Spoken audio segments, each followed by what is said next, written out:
नमस्कार प्रिय विद्यार्थियों, मैं परमजीत कौर, हिंदी अध्यापक सरकारी हाई स्कूल मलकाना, जिला बठिंडा। आज की हिंदी कक्षा में आप सबका स्वागत करती हूँ। आज हम पढ़ेंगे संज्ञा किसे कहते हैं, संज्ञा के कितने भेद हैं और वाक्यों में से संज्ञा को कैसे चुनना है। तो सर्वप्रथम हमें जानना होगा कि संज्ञा किसे कहते हैं।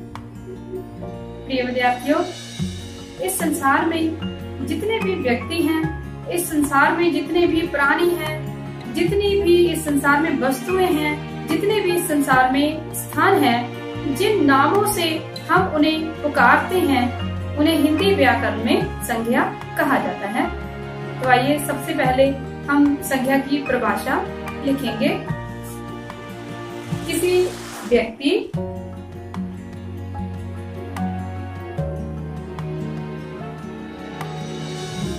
किसी प्राणी,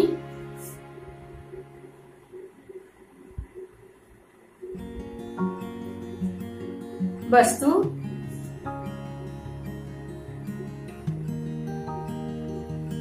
स्थान,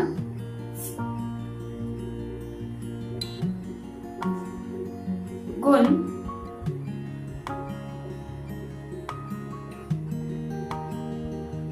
और भाव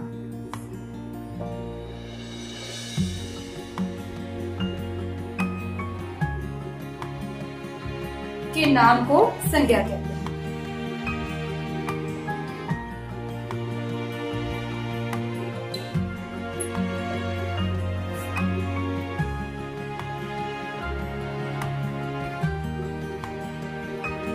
इसे ऐसे भी कहा जा सकता है कि किसी वस्तु, किसी प्राणी, किसी स्थान, व्यक्ति, भाव, गुण आदि के नाम का बोध कराने वाले शब्दों को हम संज्ञा कहते हैं।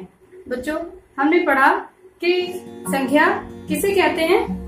व्यक्ति, वस्तु, स्थान, प्राणी, गुण और भाव के नाम को।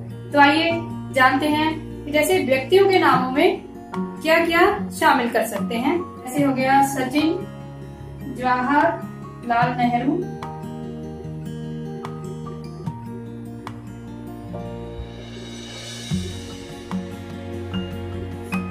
आगे है हमारी वस्तुएं में जैसे पंखा, मेज और बोर्ड। तो वस्तुओं में हम अपने आसपास देखिए, आपको जो भी वस्तु दिखाई दे रही है तो वो सब क्या है? संज्ञा है। स्थानों के नाम, जैसे हम कहाँ रहते हैं? हम पंजाब राज्य में रहते हैं, तो सबसे पहले हम क्या लिखेंगे? पंजाब। तो यह क्या है? संज्ञा शब्द है। जैसे हो गया दिल्ली, मद्रास, यह सब क्या है? यह स्थान की संज्ञा है। आगे है हमारे पास प्राणियों के नाम। प्राणियों में हम जैसे हाथी, घोड़ा, तितली, तो जानवर हैं, पक्षी हैं, कीट पतंगे हैं, वो सब प्राणियों में आते हैं। तो प्राणियों के जितने भी नाम हैं वो भी क्या है? संज्ञा ही है। आगे हमारे पास है गुण। जैसे गुणों में क्या क्या आता है? जैसे सच्चाई, ईमानदारी, होशियारी,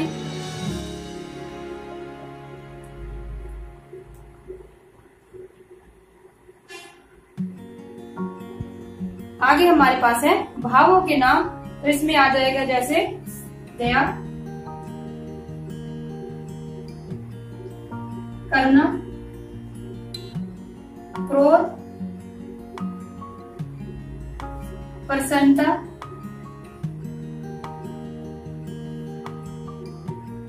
तो यह सब जो शब्द हमने लिखे अभी व्यक्तियों के नाम हो गए, वस्तुओं के नाम हो गए, स्थानों के नाम हैं, प्राणियों के नाम हैं, गुणों के नाम हैं और भावों के नाम हैं। यह सब जो हमने लिखे हैं ये क्या है? संज्ञा कहलाती है। प्यारे बच्चों, संज्ञा के 3 भेद होते हैं। पहला है व्यक्तिवाचक संज्ञा, दूसरा है जातिवाचक संज्ञा,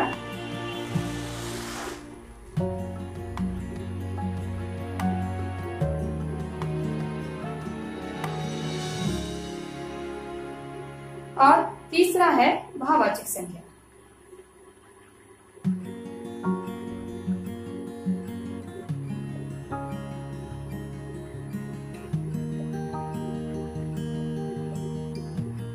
सबसे पहले हम करेंगे व्यक्तिवाचक संज्ञा।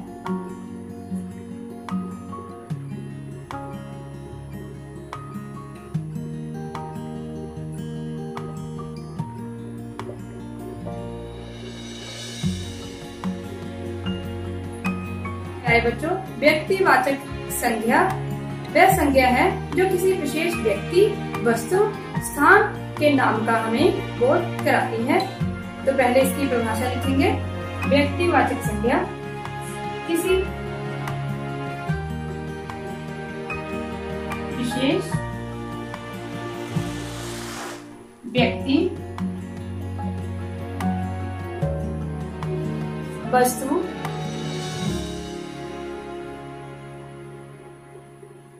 वह स्थान के नाम का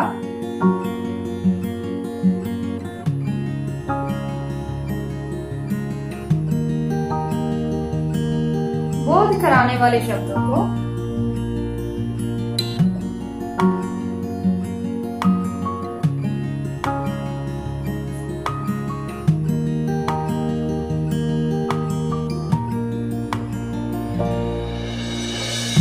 व्यक्तिवाचक संज्ञा कहते हैं।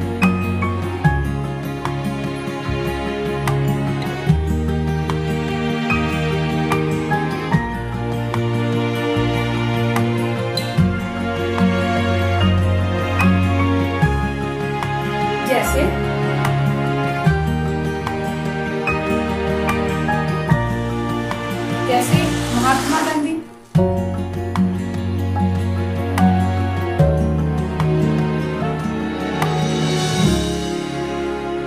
गंगा,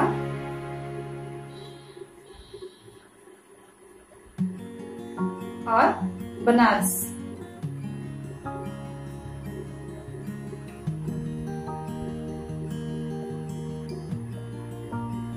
संज्ञा का दूसरा भेद है जातिवाचक संज्ञा।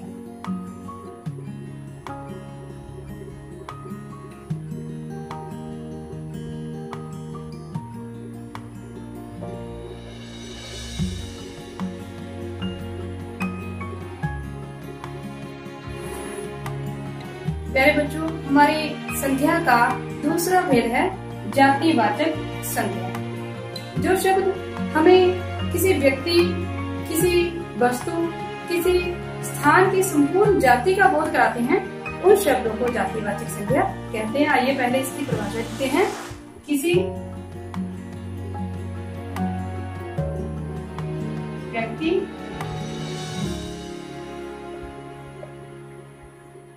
वस्तु,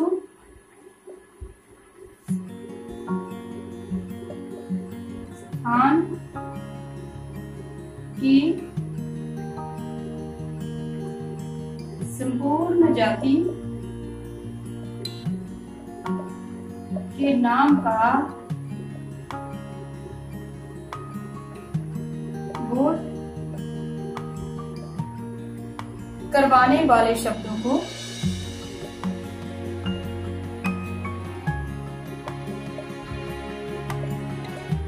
जातिवाचक संज्ञा कहा जाता है।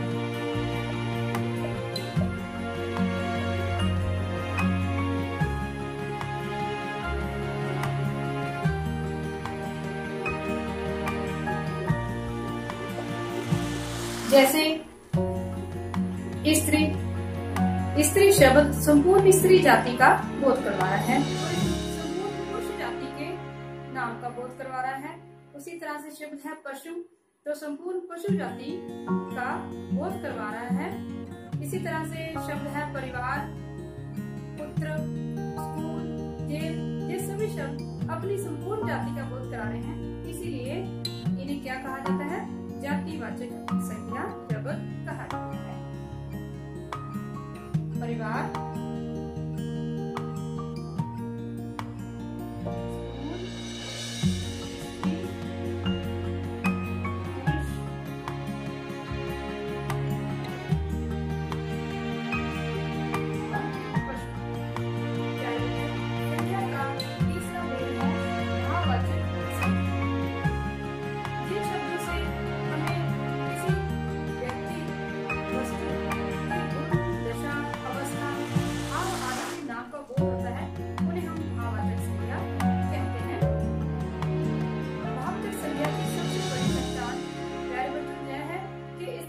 चित्र नहीं बनाया जा सकता। जैसे हमारे पास एक जातिवाचक शब्द है बच्चा, बच्चे का हम चित्र बना सकते हैं, किंतु भाववाचक संज्ञा शब्द है बचपन का चित्र नहीं बनाया जा सकता। उसी प्रकार हमारे पास व्यक्तिवाचक संज्ञा का शब्द है शंकर, शंकर का आप चित्र बना सकते हैं, किंतु उसमें गुण है ईमानदारी, ईमानदारी का चित्र नहीं बनाया जा सकता। इस प्रकार भाववाचक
परीक्षा में हमें एक प्रश्न पूछा जाता है कि निम्नलिखित वाक्यों में से संज्ञा शब्द चुनें।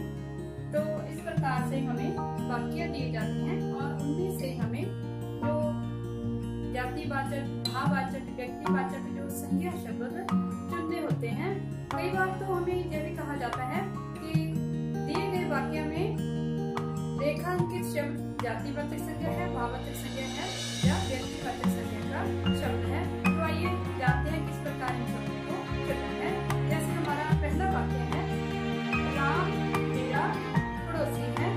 इन शब्दों में से हमें जो संज्ञा शब्द चुनना है, तो पहला हमारा संज्ञा शब्द है राम और दूसरा हमारा संज्ञा शब्द है पड़ोसी। तो बच्चों, यह हमारा शब्द व्यक्तिवाचक संज्ञा है और जो पड़ोसी शब्द है वो जातिवाचक संज्ञा शब्द है। इसी प्रकार दूसरे वाक्य में पंजाब की राजधानी कहाँ है, तो पंजाब शब्द हमारा व्यक्तिवाचक संज्ञा शब्द है। उसी प्रकार तीसरे वाक्य में सूर्य पूर्व से उदय होता है। सूर्य शब्द हमारा संज्ञा शब्द है, सूर्य और पूर्व। सूर्य एक व्यक्तिवाचक संज्ञा शब्द क्यों है? बच्चों, व्यक्तिवाचक संज्ञा शब्द की अगर आपको पहचान करनी है तो आप अपने दिमाग में एक बात रखना कि जो व्यक्तिवाचक संज्ञा शब्द होते हैं वो अपने आप में एक ही होते हैं और उनके जैसा और कोई नहीं होता। जिस प्रकार से हमने परिभाषा में पढ़ा था कि विशेष व्यक्ति, विशेष स्थान या विशेष वस्तु के नाम को व्यक्तिवाचक संज्ञा कहा जाता है, तो जहाँ पर सूर्य हमें पता है एक ही है, तो जब व्यक्तिवाचक संज्ञा है, इसके जैसा और कोई सूर्य नहीं है, तो व्यक्तिवाचक संज्ञा शब्द है। और उसी प्रकार पूर्व दिशा भी हमारे पास एक ही है, तो जे क्या है, जे भी व्यक्तिवाचक संज्ञा शब्द है। उसी प्रकार सच्चाई की सदा जीत होती है, तो जहाँ पर हमारे पास शब्द है सच्चाई, तो भाववाचक संज्ञा शब्द है। उसी प्रकार नेकी कर कुएं में डाल, इस वाक्य में हमारे पास पहला शब्द है नेकी। कौन सा शब्द है जी? भाववाचक संज्ञा शब्द है। उसी प्रकार एक शब्द हमारे पास और है कुएं, तो जहाँ जय कौन सा शब्द है? जय जातिवाचक संज्ञा शब्द है। प्यारे बच्चों, परीक्षा में हमें इस प्रकार से भी प्रश्न पूछा जा सकता है कि रेखा अंकित शब्द किस प्रकार की संज्ञा है। तो जहाँ पर हमें वाक्य दिए जाएंगे और उनमें से कुछ शब्द इस तरह से रेखा अंकित किए जाएंगे और पूछा जाएगा कि हमें बताना होगा, पूछा जाएगा कि ये रेखा अंकित शब्द कौन से संख्या शब्द हैं, संख्या की किसमें बतानी है। तो सबसे पहले जैसे हमारा वाक्य है ताजमहल सफेद पत्थर का बना हुआ है, तो इसमें रेखांकित शब्द है ताजमहल। तो जैसे मैंने पहले भी आपको बताया है कि ताजमहल अपने आप में विशेष है, अपने आप में एक ही है, तो कौन सा ये संज्ञा शब्द हो गया? ये व्यक्तिवाचक संज्ञा शब्द हो गया। दूसरा है उन्होंने साहस नहीं छोड़ा, इसमें साहस शब्द को रेखांकित किया गया है, तो साहस शब्द यहाँ पर क्या है? हाँ, जहाँ पर साहस भाववाचक संज्ञा शब्द है। तीसरा हमारा वाक्य है दिल्ली एक विशाल नगर है, ये तो वाक्य ही अपने आप में विशेषता बता रहा है कि दिल्ली एक विशाल नगर है।